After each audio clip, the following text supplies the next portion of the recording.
All right.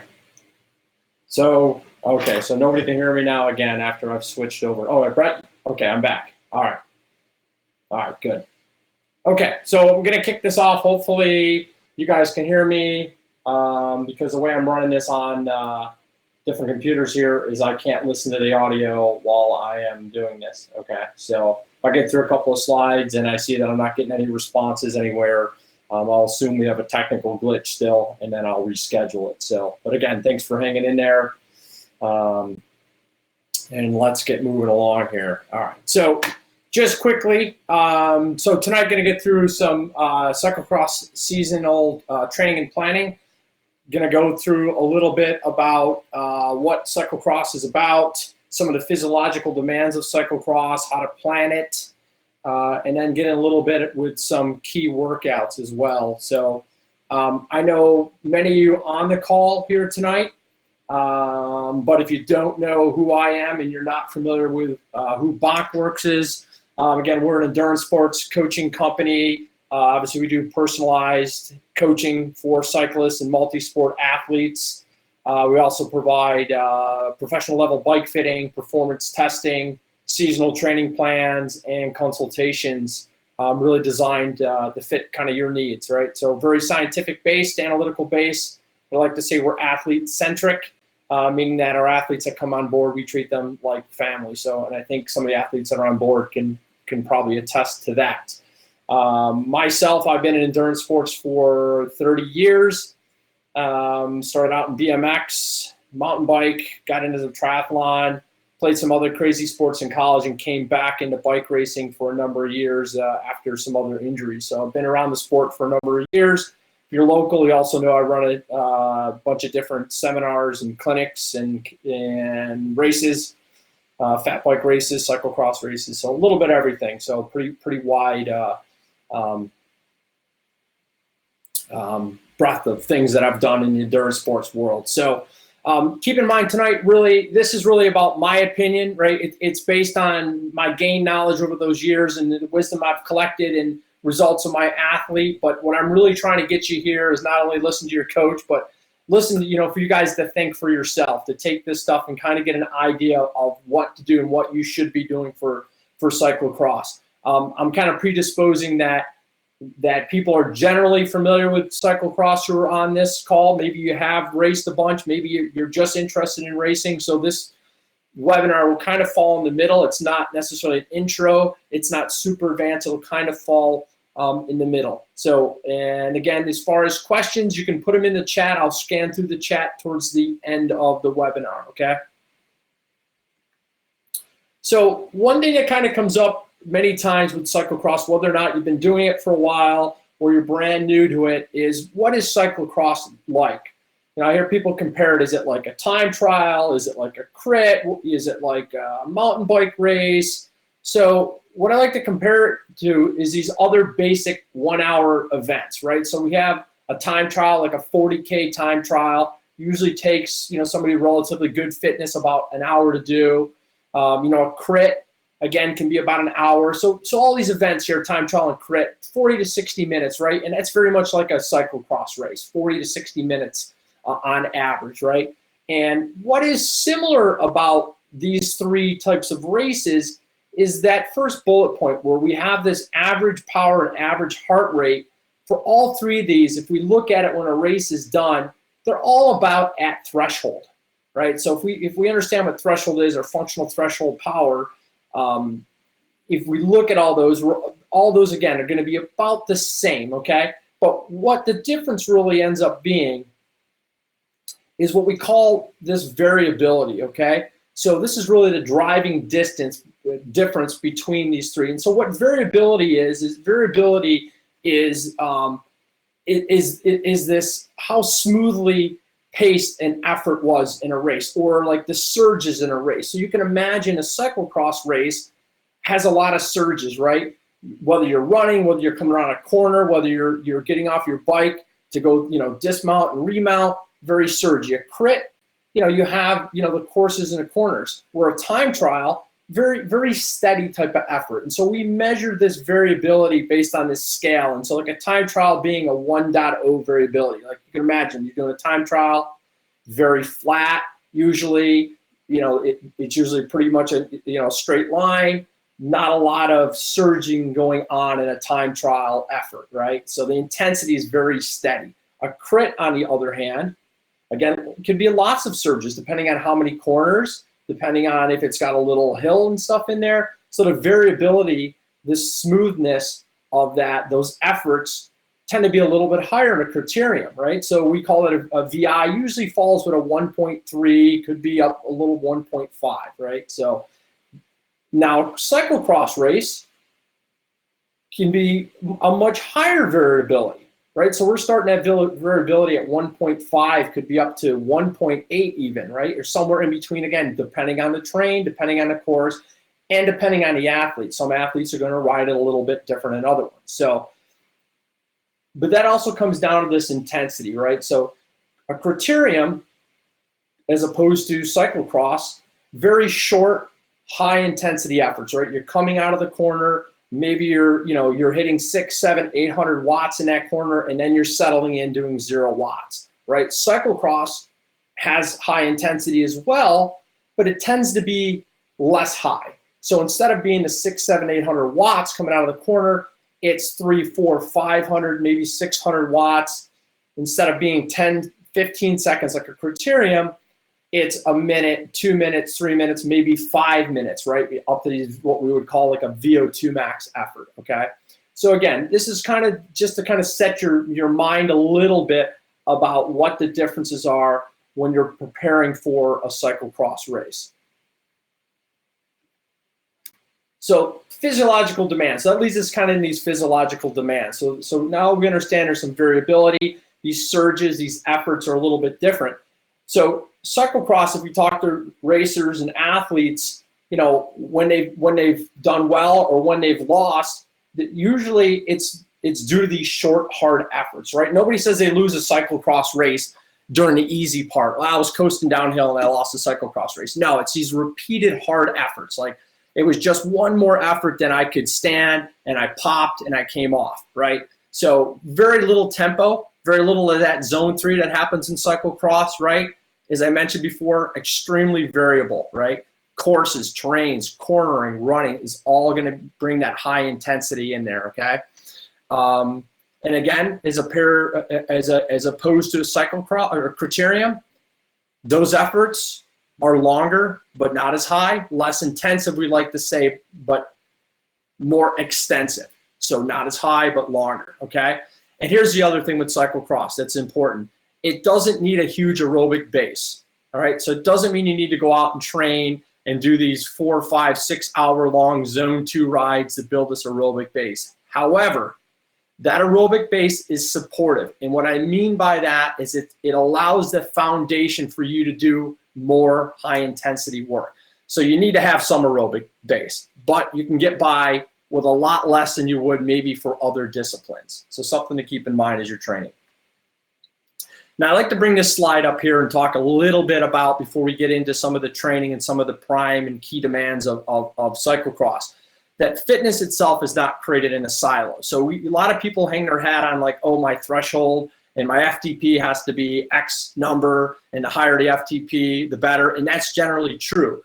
But that's not the only thing that comes into racing, and that's not the only thing that comes into being successful with cyclocross. So this is just some ingredients, right, that I have on here. And I could fill up this whole page with another 20 of these. So neuromuscular power, threshold, recovery, muscular endurance, okay? These all go in there. And depending on the time of year, depending on the specificity of the event, and I'll talk a lot more on specificity in a minute, that mixture is going to change. All right, so keep that in mind. It's, there's different things that are going to be important at different times and different stages as you're building up your cyclocross season. Now I wanted to kind of take a step back a little bit and talk about training zones. And so most people are kind of familiar with training zones, probably to some degree. We have these classic levels, zone 1, zone 2, zone 3.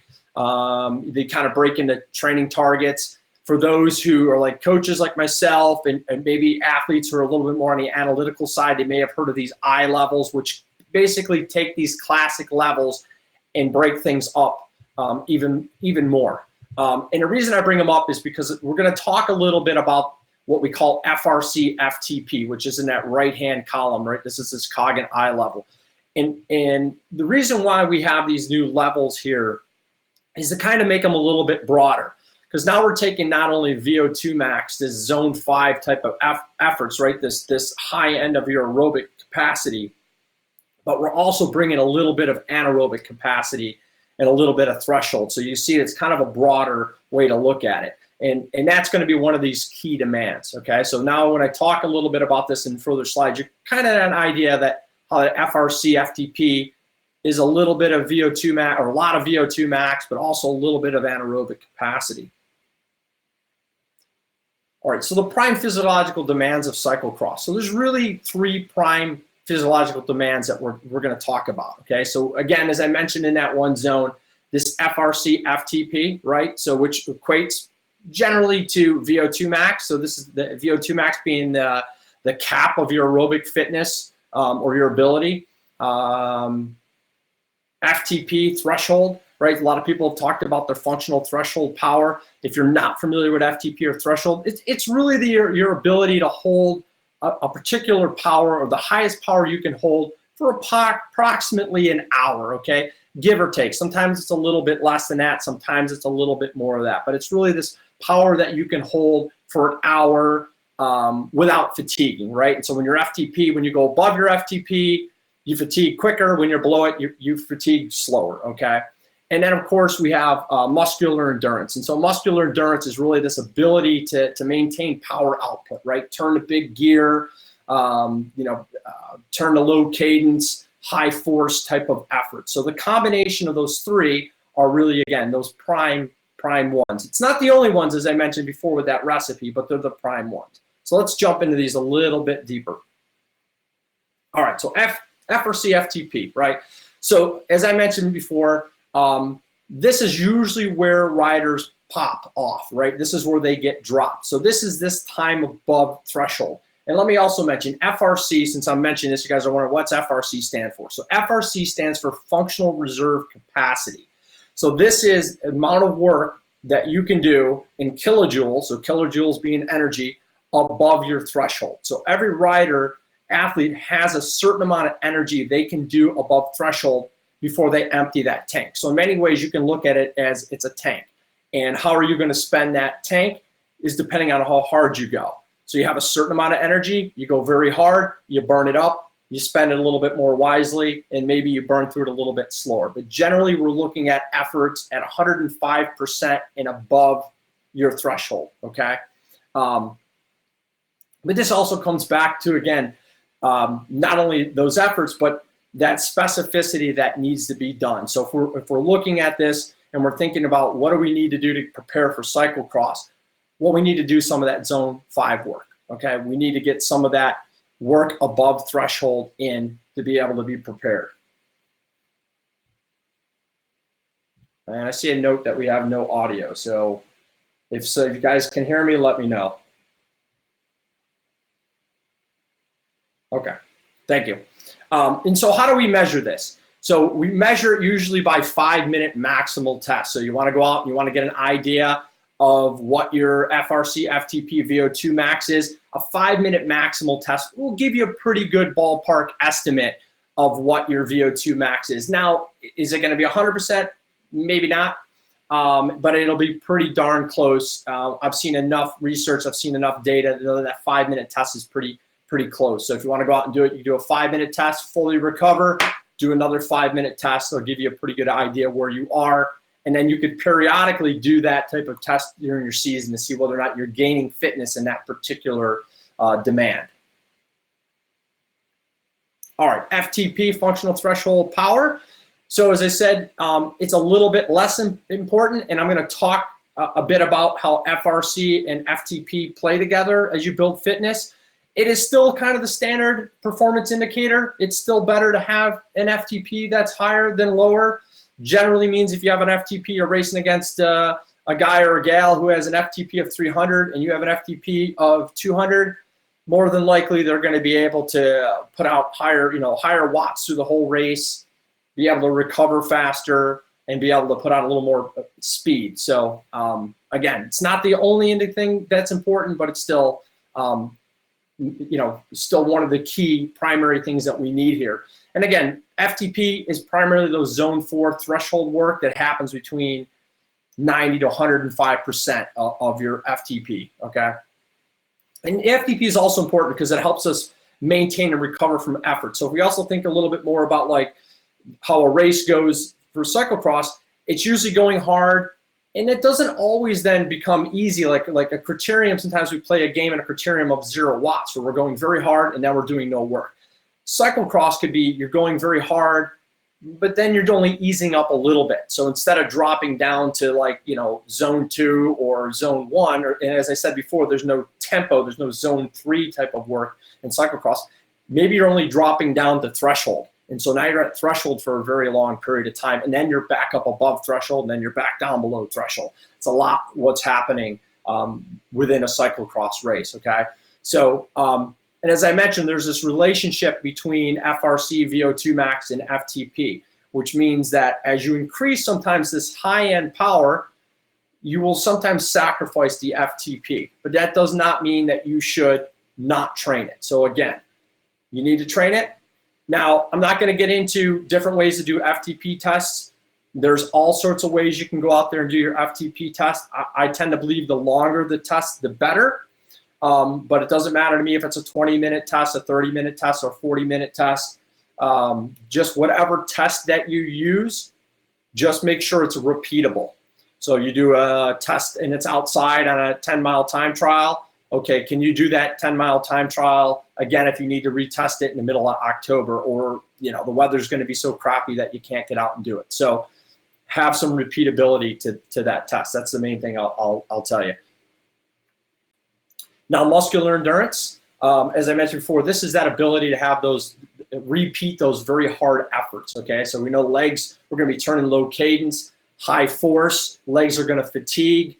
Just riding on grass alone compared to asphalt, I mean, it's a no-brainer, right? How much harder it is to turn the crank arms when you're riding across a varied surface like that. But muscular endurance, building this in, is going to help you maintain power for the whole race, okay? And it's also going to give you less fatigue towards the end of the race, right? So maybe some moves are happening towards the end of the race. You need to close the gap. You need to ride up those hills. Building the muscular endurance in there is going to pay off towards the end of that race. Now, I added this chart in here because I mentioned a couple of times previously about this relationship of this functional reserve capacity to FTP. But here's a good indicator. So we have FRC in the green. We have FTP, or we say called model FTP, if anybody's wondering what the MFTP is, at the bottom. And we can see as we start getting into the cyclocross season here, in this case, starts pretty early, there's quite a boost in FRC. So we're seeing that work, that anaerobic work that this athlete is doing to bring that FRC up, okay? And that FRC actually stays up for quite a bit of time. I don't have the date where it drops down, but if you can look towards the end of that, that's, we're getting in December. So this is pretty much in late August through November type of cyclocross season that we see here in the Northeast. But what we're also seeing on the orange line below is this little bit of dip of FTP, all right? Not a huge dip, because this athlete is still doing what they need to do, right? And again, why are we seeing this change? Because of specificity, right? Those three primary demands, those three key demands that I mentioned, the ability to do those hard, repeated efforts, and the ability to do those and recover, and the ability to do those and not get popped off the back, all right? All right, so that kind of covers a little bit. I know it's kind of a quick intro of what those physiological demands are, but it's kind of enough, hopefully, to get you thinking a little bit about what you need to do in your training. So let's move on a little bit to planning the season, all right? So now we know those demands. How do we plan this? How do we start to put this together, right? So I like to break this up into 3 steps. First, I'm going to look at the event demands, right? What do I need to do to get ready for cyclocross? What are the specific, in general, event demands? What are the athlete abilities? And scheduling periodization, all right? So when are my events occurring? Are they, are my A races happening really early in the season? Are they happening late in the season? or are they even, super late or beginning of next year, or sometimes the cross calendar can go that way depending on where you are in the country. And so really that point 1 and 2 kind of falls into what we call a needs analysis, right? So this is really the equation for planning, and it's pretty simple, right? We look at the demands of an event. We can have general event demands, these specific event demands, and stuff may not always kind of cleanly fall into these boxes, but it could be, for example, a general event demand could be something as simple as like, all right, well, I need to have a cyclocross bike, and it needs to have certain tires on it, all right? Specific event demands could be, well, again, I need to have that high FRC, FTP. I need to work on my threshold. I need to work on my muscular endurance. It could be skills work too, right? So these are some of the event demands, right? And then also the other side of that is the ability of the athlete. So, what are your strengths and weaknesses? What do you need to work on? Are you a good sprinter, but you don't really have the ability to stick very long? Are you, have really, again, go back to the skill stuff where, you've not touched your bike in a while and you need to work on this, on that as a weakness. So skills can certainly be a weakness, but also can be a weakness on the physiological side. And again, this kind of goes into this needs assessment, right? So going back a little bit, reviewing some of the things I said earlier about cyclocross. So cyclocross events average about 40 minutes in length, depending on what category you're in. Can be a little bit longer. I know some people do 2 races in a row, but you really can get by with training less, but it has to be quality over quantity, okay? You can have a good cyclocross season on 6 to 8 hours. If you're racing pro, obviously you're going to be doing a little bit more, but again, if you're doing these high intensity workouts, you're also not going to be able to do a ton of those during a week. So you're not going to go out and do a whole bunch of VO2 max sessions every day and get 10, 12 hours of those in. Your body's just not going to support it, right? Especially, if you're just an average amateur racer, you're not going to be able to support that. So higher intensity, a little bit less that you need to do as far as hours, okay? So less emphasis on those long rides, less emphasis on saying I need to do those 4, 5, 6 hour rides, more on the specificity of the event, okay? And this predisposes, again, that you have some base fitness already, all right? Because we're already, for some people, in the ability. So yes, Casey, 6 to 8 hours a week, okay? It can be more, but you can get by and have a good cyclocross season on that little, providing that that it's quality and not quantity, okay? You could do more zone 2 work, but it isn't going to really buy you anything, okay? You also need to really take that self-assessment, especially if you're coming off a season. Are you recovered? Are you mentally and physically fit? And have you worked on bike skills? If you haven't touched that cyclocross bike since last season, you probably need to get out there and kick off the rust and get on it, okay?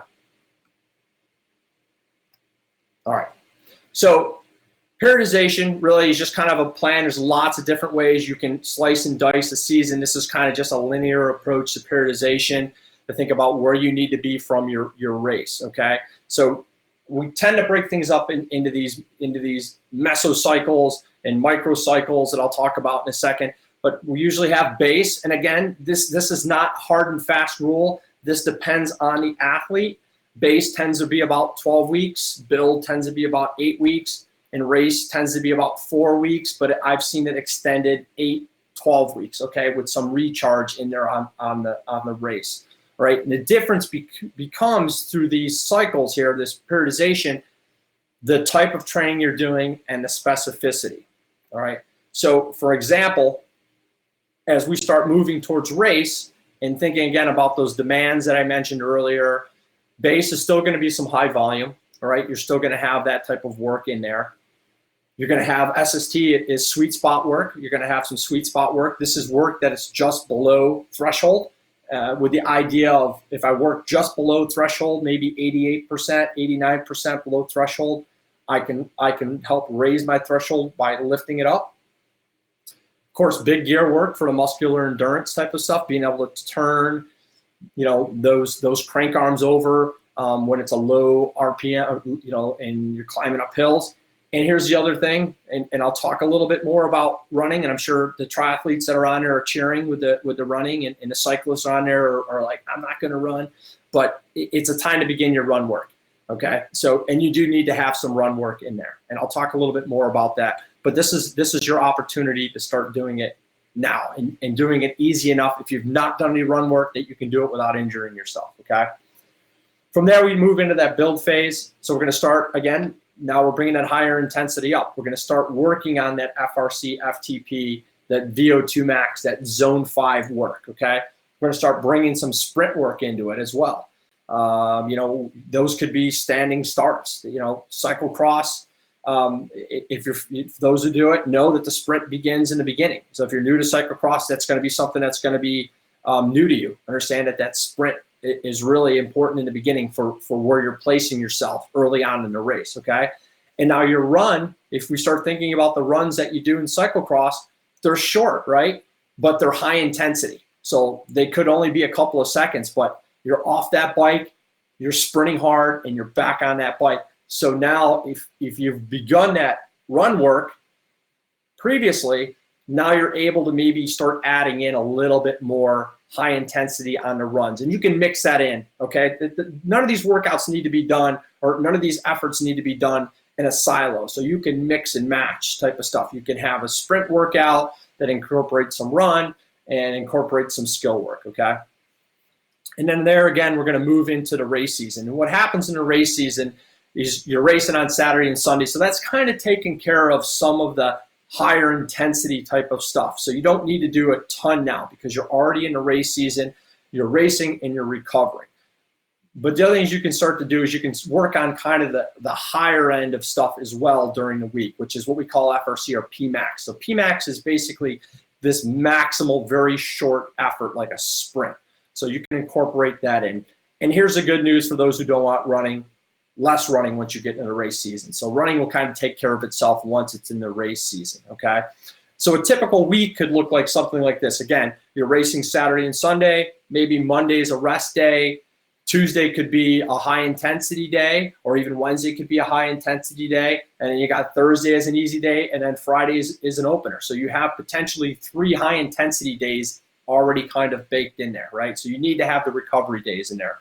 I like to say that any of the training that you do and workouts that you do, that's just a stimulus for you to get better. You have to be able to recover. That's when the adaptation happens. So it's important, especially once we get into race, and especially here in Central New York, where the race season now starts in, you know, at the end of August, and it goes almost all the way to December. And for people who are traveling around the country, your season's even longer. So you got to keep that in mind. Like, how am I going to be able to do that if I'm just doing high intensity stuff all the time? So keep that in mind. I like to put this in there because if many of you on the call have been already out riding, you've been racing your bike, or you're a triathlete, you've kind of done some of this already, okay? So, you know, you just finish up the season, and, you know, you got a lot of the base probably already in. And if you're thinking about racing and doing well in these early season races, you got to start kind of keeping your eyes on the prize. What I mean by that is maybe you have a couple of races coming up this month or next month, but cyclocross is the main gig that you want to get ready for. So you may have to kind of rethink what your priorities are, right? We're going to talk a little bit about prioritizing races A, B, and C in a minute, but you know, you may need to sacrifice that going super deep on that long gravel race because you want to be ready for the cyclocross race, okay? So you need to determine if those races that you're doing now are training or they're races. And again, this goes back to being able to recover. We like to use a term, and some of you have heard it, where you have a certain amount of matches to burn during a season, you know, and even during an event to some level. And how hard and how deep and how many A races can you possibly do? It's nice to say every race, and like, for example, I'm going to do 10 cyclocross races and they're all A races. It's not going to be possible. Like, you're going to do some of those well and you're going to do some of those poorly, or you may end up doing them all poorly because you planned it that way. So that's what I mean by you only have so many matches. And if cross is your main focus coming up, and you still have some races and events that are coming now through July and August, you may want to rethink about how you're racing those. I'm not saying not to go hard, but accommodate for how you're doing those. So you're making that part of maybe that build or maybe the end of that base phase or that early build phase, okay? All right. So as I mentioned, plot out your events and prioritize those. All right. It's really gonna start with an A, B, and C. And what I mean by that is A are your priority events. So maybe that's one of the races, a UCI race or some other big race. That's your A race, right? So you're gonna start planning from there and working your way back, right? So that A race is in the middle of October. And now I'm going to start counting back how many weeks back do I need to be to get all these other phases in, and considering where I'm at as an athlete, okay? But then we're also going to have some of these other races that are sprinkled in, or events, these B and the C. So B are kind of tune-up sharpening races. C, I consider those basically just stuff to get experience, just to knock the rust off. For many of us, the first race of the season is not our A race. Maybe it is for you for some of you. But for the most part, it's usually not. Those will be our C races, and then we got a few Bs, and then we work to 1 or 2 As, okay? Once you get into planning these, whether or not you're following the guidelines that I mentioned or you're using your own, I recommend you do a 3 to 4 week microcycle. So what I mean is during that, if you think of the 12 weeks like in base, or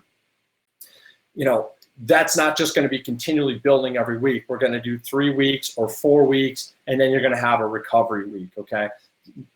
Again, I'm not here to debate different periodization methods. Generally, a linear periodization kind of methodology tends to work for most people. It kind of tends to work well for the seasons and where we are here in the Northeast, okay?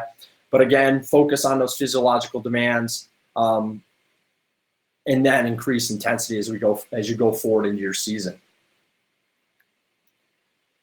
For many of you, unless depending on what tools you're using, I always recommend when you're doing this planning stuff that you use a spreadsheet. Like if you don't have access to all the analytical tools a coach has, spreadsheet is a phenomenal way to do it, okay? This is not my spreadsheet. I use something similar to this, and I like this one because it has a ton of information on how things were broken up. This is not necessarily a cyclocross calendar.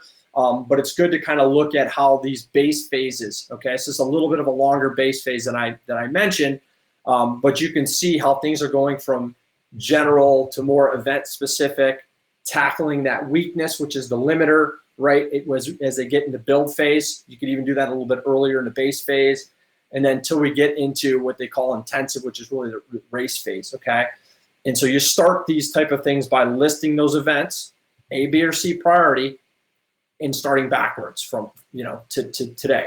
How much time do you have, right? That race is in September. You don't have a hell of a lot of time, right? If it's in October, November, you got some time to build stuff. Again, considering where you are with your training right now. If you've not touched the bike at all, you've not done anything, you need to get moving. If you've had a full season already, maybe you're recharging right now and you're getting ready to tackle some of this stuff, okay?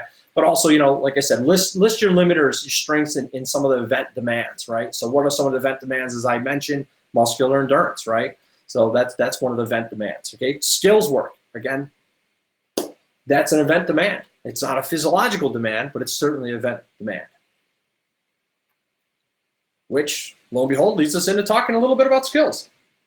So I have seen many, many times people who lack fitness kick ass on a cyclocross course because they have great skills, okay? So cyclocross is not just about pure power. You need to have the skills as well to do good in cyclocross, okay? I estimate, and again, this is my estimation, that poor cornering can cost you a second per turn. And if we think about a cyclocross course, and I know the majority of you on the call have done cyclocross, there's a lot of turns in cyclocross, right? There's a ton of them, all right? And imagine how that adds up. That's minutes per lap that you can lose if you don't know how to corner effectively, and you don't know how to corner through varied terrain. Can you corner on sand? Can you corner on mud? Can you corner if it's an off-camber turn? These are things to work on, okay? Poor starts.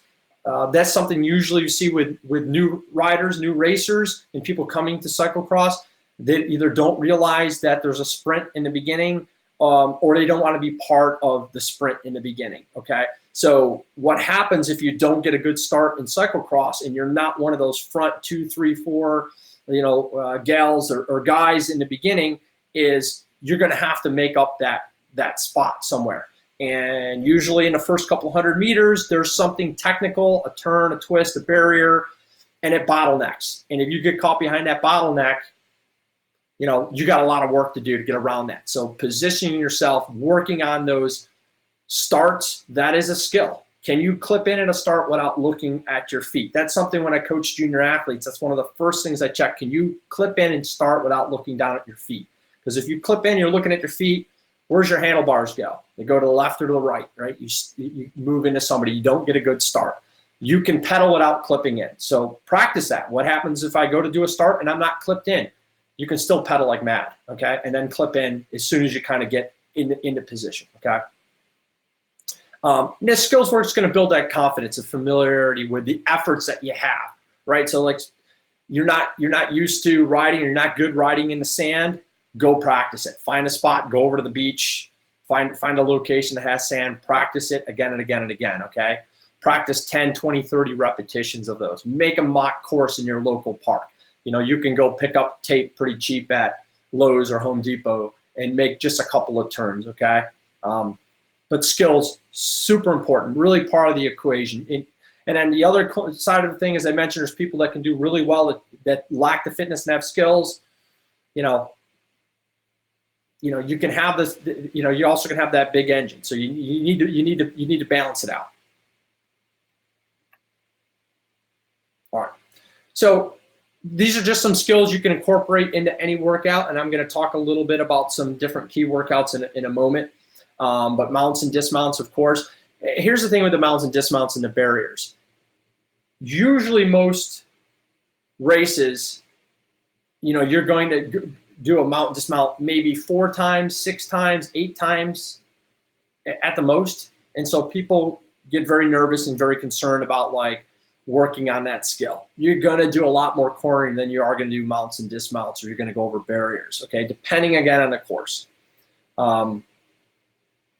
So certainly spend time on it, certainly get fluid at it, but don't panic about it because it is a very small part of your race day, okay? But other things you work on is suitcasing, shouldering. These are ways of carrying your bike properly, doing off-camber stuff, especially off-camber turns. You ever want to do an off-camber turn going down a hill, it can be interesting the first time you do it and understanding how to do it. So, of course, I said cornering, and then depending on how serious that you take cyclocross, maybe practice some of those bacon and beer hand-ups, okay? I don't necessarily recommend that you jump flaming pallets on your fat bike, but I love this picture. I would add it to my race if USA Cycling would permit that, but I don't think I'd get the insurance for it, so we'll have to wait, maybe under NACS. All right. So coming back to running, I think I kind of talked a little bit enough about this. Do you need to run? Yeah, you need to run. Yeah, you need to do it early. Yeah, you can work in the skills and drills. But I really want to just touch on that last bullet point. It's really to protect you against burning a match and injury. That's really why I want to see riders and athletes work some running into it, okay? And what I mean by that is like if you ever, in a cyclocross race, you get off your bike, and you run that small distance, you get back on, your heart rate tends to skyrocket. And it's even worse if you've not practiced it. So doing that in practice, doing that in training is going to help you and help your body get used to that type of effort, okay? And then also so you don't pull a hammy, right? And depending on some of the courses around here, for those that are local that are on the call, Cyclocross, right? How muddy was that last year, right? Super, super muddy. It turned into 3/4 of that race was running, so you may do more running than you realize, and it's good to be prepared for that if you have to, right? So you have that in your quiver. Now, mental toughness is something, I'm not going to get a ton into mental toughness, but here's the thing. Cross is effing tough, right? There's no doubts about it, right? You pick the sport that's hard, you want to pick something easy, then we'd say, I tell people go bowling, right? So, and it's hopefully there's no bowlers on it. I get pissed at me for saying that, but cross is a tough sport, right? So those who know Bonkworks know I kind of have this mantra about feeding the wolf, right? There's a story that goes, and there's the good and the bad wolf, and which one are you going to feed? So the bad wolf is kind of all these negative thoughts that come in your mind. Good wolf is all these positive thoughts that come in your mind. So what I really want to get across is there's no advantage for you to go on race day, be lined up, looking left and right, and say, everybody here is going to kick my ass. Because you know what's going to happen? They are going to kick your ass. You better go with a positive mindset and think, you know what? I'm gonna have fun. I'm gonna do the best I can. I'm gonna go out here and I'm gonna try to win. And so you don't win, but you know what? You still got further along than you would have just lining up and saying that you were gonna get your butt kicked. Okay, and that's a skill, and that's a demand. So you have to practice that skill, and that's why I put in, take some time to quiet the mind. So whether it's before your workouts, it's a good time to start building that into practice. Take 5 minutes before your workout, 5 minutes before your race if you can, and quiet your mind and focus on your breathing. Because you know what? I hear that breathing is important, right? That we can't live without breathing, right? No brainer, right? We need to be able to breathe. So just bringing it back to focus a little bit on that breathing, quiet the mind, okay? And then some of the other tips and tricks I like to give my athletes is like, what is your job today? Like if they're really nervous, like what's your job today at the race? All right, it's not necessarily to go and win, right? Maybe it is to have fun. That can be part of it. But your job can be something simply as it is to go as fast as I can from point A to point B. It's go as fast as I can for 40 minutes. So when you're in that pain cave and you're suffering and you're bleeding out the eyeballs during that race, this is the time to go back to that breathing, and it's time to go back to what your job is today, because you're not going to be able to think much, and the body and the mind starts to kind of go on autopilot to some degree. And you start stressing out like, oh, this really hurts, right? As I said, cross is effing tough, right? So these are kind of the skill sets to work on during race day or work on during training, and then you can incorporate them at race day, okay? But unless you're getting paid for this, focus on fun. Even if you are getting paid for it, hopefully you're still doing it for fun and while you're doing it, but it's fun. Most of the racing here in the Northeast is very grassroots. Make sure you thank your local race promoter because it's a thankless job, as I know, cough, cough, right? So, but focus on having fun. That's what's great about cyclocross. It really brings this element, this community element into it. All right. So quickly, I'm going to touch on a couple of example cross workouts. I know we're going a little bit later here because I got this late start thanks to the microphone issues, but I'll go through these kind of quickly. And here's the thing.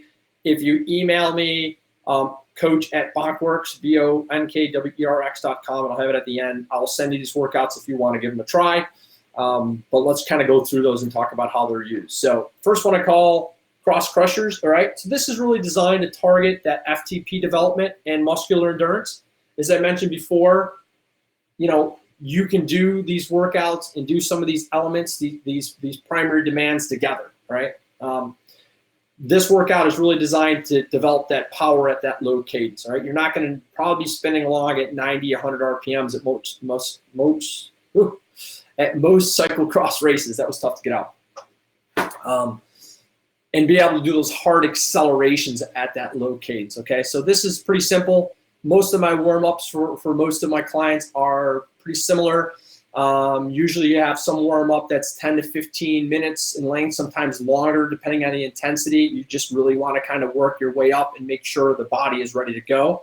So I'm not going to spend a lot of time explaining the warm-ups, but this workout really is a workout being done in zone 5 for a minute, and then you're going to go right into a big gear work at sweet spot. So we start in zone 5 for a minute, and then so we got kind of that burst, that hard effort, and then we're settling into this sweet spot just below threshold, okay? So the main thing with these type of workouts is because you're doing very low cadence, if you have any knee pain doing those, then stop, okay? So by no means am I telling you to do these. If you have knee pain, like, oh, I saw it on this webinar for Bonkworks, and he said to do it, and I'd be better at cross, and I blew out my knees.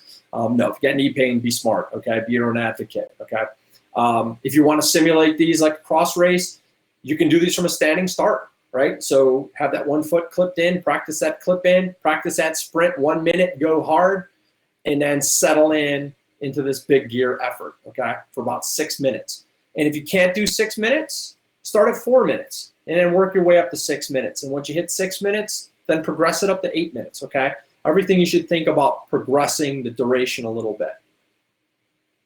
All right, cross edges. So this again steps it up a little bit. So this is going to be targeting some of that FTP and FRC, VO2 max type of work, targeting your aerobic power, anaerobic endurance. Okay, again, not going to talk too much about warm up. Lots of different warm up protocols.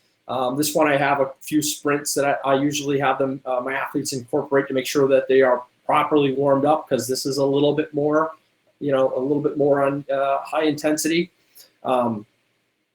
But an edge workout usually means that it is at the edge of a particular zone. So that's where the word edge comes from, right? So this is on the edge of that zone. So pretending, wherever your zone 5 falls, this is the end, the power that's at the edge of it, okay? So you're gonna do that for 90 seconds. So it's gonna be very hard effort for 90 seconds, okay? Recover for 5 minutes, and then you can progress that up. So you do that a couple of times, feels good, add a few more sets in, okay? And now a good way to simulate this, like a cross race, is by starting by doing a dismount and a remount, and then immediately in the effort. So you come through a barrier practice, or you're simulating a barrier, and then you're gonna go really hard for 90 seconds, and then you're going to recover, okay? And then you could loop back around, take 5 minutes of loop down, cool down a little bit, boom, do it again. Go over the barriers, bury it for 90 seconds, and then recover. All right, microbursts, again, stepping this up a little bit. And as I talked about, like getting into that race part of the periodization cycle, we're gonna target some of this maximal neuromuscular power, which is usually what we would call sprinting, okay? These are these very short 10, 15 second efforts. So again, won't talk too much on the warm-up stuff, but these are 3 by 10 minute, actually let's just say 10 second, 3 by 10 minutes, but it's continuously 15 seconds on and 15 seconds off. So you're gonna go 15 seconds as hard as you can, that's the burst, recover for 15 seconds, do it again, okay? Maybe 10 minutes is more than you can handle right now. So again, nobody says you have to do 10 minutes. Start with 5 minutes, then work your way up, okay?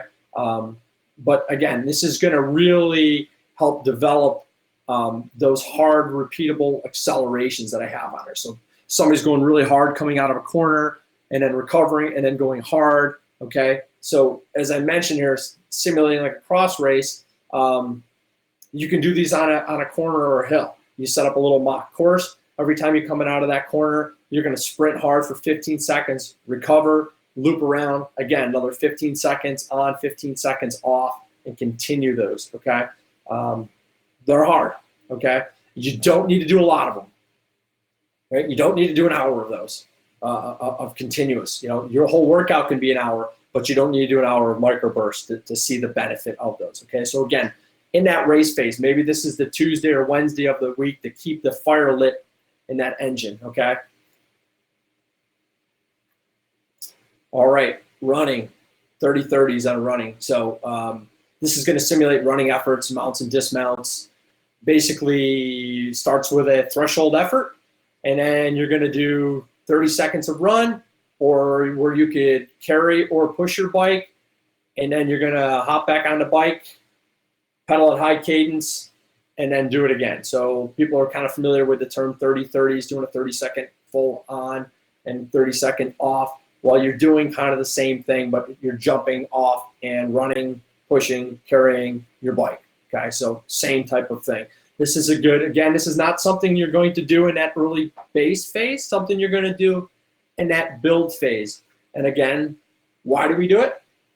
Specificity, right? So this is going to simulate those efforts, like you come over the barrier, or maybe it's a hill you got to run up, so the body is ready and used to it. So,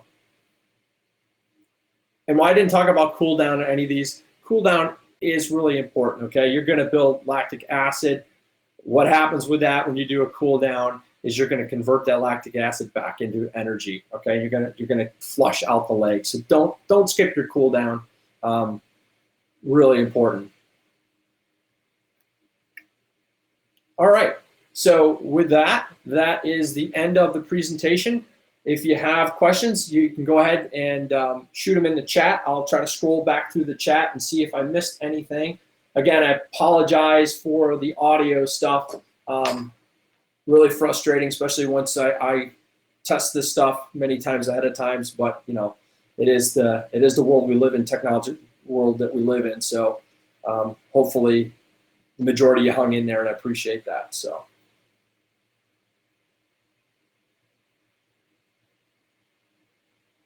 You're welcome, Casey. Celia, good to have you on there. And again, as I mentioned before, if you don't have questions right now and you want to email over to me, feel free to do that at coach@bachworks.com. I hope that this was good for everybody and it was informative. You guys all came away with learning a little bit of something. Give another minute here or two for questions.